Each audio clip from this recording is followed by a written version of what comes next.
نبی کریم صلی اللہ علیہ وآلہ وسلم نے فرمایا، لوگوں پر ایک ایسا زمانہ آئے گا کہ انسان کوئی پرواہ نہیں کرے گا کہ جو اس نے حاصل کیا ہے وہ حلال سے ہے یا حرام سے ہے۔ رسول اللہ صلی اللہ علیہ وآلہ وسلم نے فرمایا، اگر عورت اپنے شوہر کی کمائی اس کی اجازت کے بغیر بھی اللہ کے راستے میں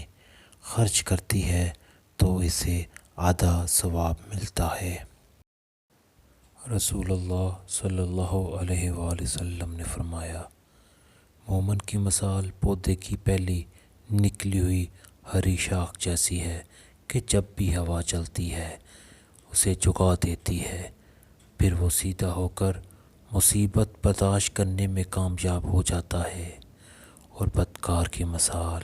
صنوبر کے درخت جیسی ہے کہ سخت ہوتا ہے اور سیدھا کھڑا رہتا ہے